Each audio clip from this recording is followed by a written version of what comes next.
Assalamualaikum warahmatullahi wabarakatuh. Alhamdulillahirabbil alamin wa bihi nasta'inu wa ala umuri dunya waddin. Wassalatu wassalamu ala asyrofil anbiya'i wal mursalin wa ala alihi wa sahbihi ajmain. Amma ba'du. Yang terhormat Bapak Mustholik Ali selaku dosen pengampu mata kuliah Manajemen dan Islamic Center, tak ketinggalan pula teman-temanku yang saya banggakan. Baik, perkenalkan, nama saya Rizky Lailatul Mahfirah dengan NIM 43020200007. Di sini saya akan sedikit menjelaskan tentang materi manajemen masjid dan Islamic Center. Yang pertama, menjelaskan tentang pengertian masjid dan Islamic Center. Pengertian masjid. Masjid berasal dari kata sajada yasjudu masjidan, yang artinya adalah tempat sujud. Secara bahasa, masjid adalah tempat yang dipakai untuk bersujud. Kemudian, maknanya meluas menjadi bangunan khusus yang dijadikan orang-orang untuk tempat berkumpul menunaikan sholat berjamaah.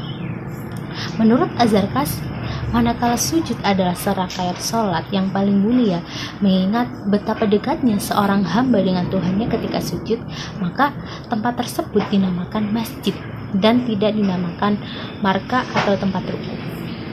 Adapun menurut istilah, masjid adalah suatu bangunan yang didirikan untuk beribadah kepada Allah Subhanahu wa Ta'ala, seperti sholat, zikir, membaca Al-Quran, dan ibadah lainnya.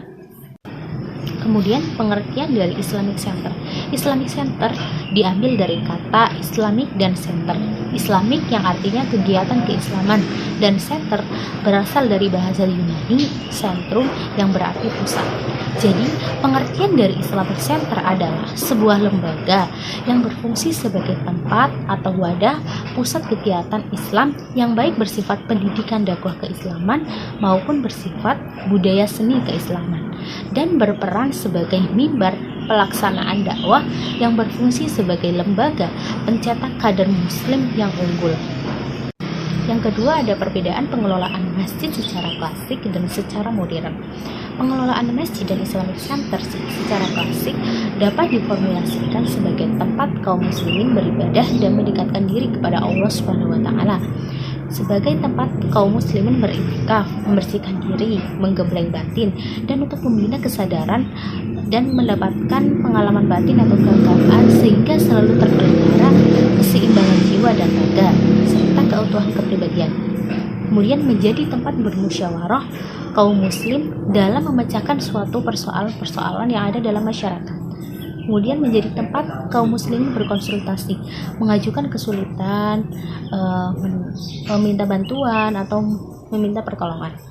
Kemudian menjadi tempat membina keutuhan ikatan jamaah dan kegotong royongan di dalam mewujudkan kesejahteraan bersama. Kemudian masjid sebagai majelis ta'lim yang merupakan wahana untuk meningkatkan kecerdasan dan ilmu pengetahuan muslimin, menjadi pusat pendidikan. Kemudian menjadi tempat pembinaan dan pengembangan kader-kader agar menjadi pemimpin umat yang berkualitas dalam masyarakat yang semakin terus bergerak dan maju. Pada sekarang ini, pengelolaan masjid pun mulai berkembang dan modern. Pengelolaan masjid secara modern di bidang idarah atau pengorganisasian yang meliputi tentang perencanaan, pengorganisasian, pengadministrasian, keuangan, dan pengawasan. Kemudian di bidang imarah atau usaha untuk memakmurkan masjid sebagai tempat ibadah sekaligus peningkatan kesejahteraan jamaah. Di bidang ri'yah, pemeliharaan usaha, memelihara masjid dari segi bangunan, bersihan, keindahan, agar jamaah merasa nyaman saat beribadah di masjid. Yang ketiga, menjelaskan kegiatan masjid dan Islamic Center yang bisa membuat jamaah semakin tertarik mengunjungi masjid. Yang pertama, membuat kegiatan keagamaan rutin seperti mengadakan kegiatan kajian Islam umum dan kajian Islam khusus baik untuk ibu-ibu, anak-anak, remaja, bapak-bapak atau yang lainnya dengan tema yang sangat menarik. Yang kedua, membuat acara-acara yang berhubungan dengan hari besar berbagai acara-acara perayaan yang meriah dan bermanfaat seperti Tahun Baru Islam, Maulid Nabi, Isra Mi'raj, Lebaran Ketupat, Hari Asyura, Nuzulul Quran, bulan Ramadan, dan lain sebagainya. Jika dibuatkan berbagai acara menarik dan khas, maka hari-hari besar dalam Islam dapat membuat lingkungan masjid menjadi semarak atau semakin ramai dikunjungi.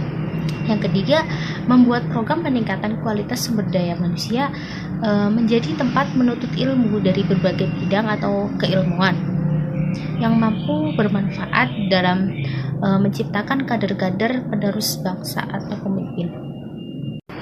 Sarana dan prasarana perlengkapan masjid dan administrasi pun perlu untuk ditingkatkan, seperti adanya tempat sholat yang layak, tempat berwudu, toilet, listrik, kantor, dan lainnya sebagai fasilitas utama maupun fasilitas menunjang seperti perpustakaan, tempat penitipan alas kaki, tempat parkir, ruang konsultasi, dan lainnya untuk menunjang peribadatan dan upaya menunjukkan kualitas manajemen pengelolaan masjid yang lebih baik.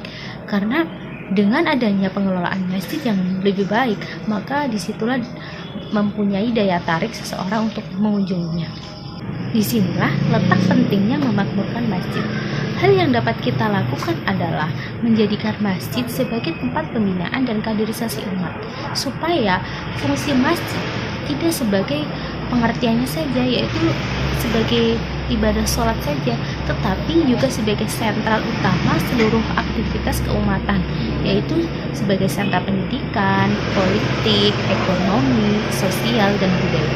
Di antara cara yang perlu kita lakukan untuk tujuan ini adalah dengan memberikan pembinaan secara terus-menerus, terutama pada jamaah dan pengurus masjid. Selainnya, kaderisasi jamaah maupun pengurus perlu kita lakukan secara kontinu. Demikian yang dapat saya sampaikan, kurang lebihnya mohon maaf. Wallahul muwaffiq ila aqwamit thoriq. Wassalamualaikum warahmatullahi wabarakatuh.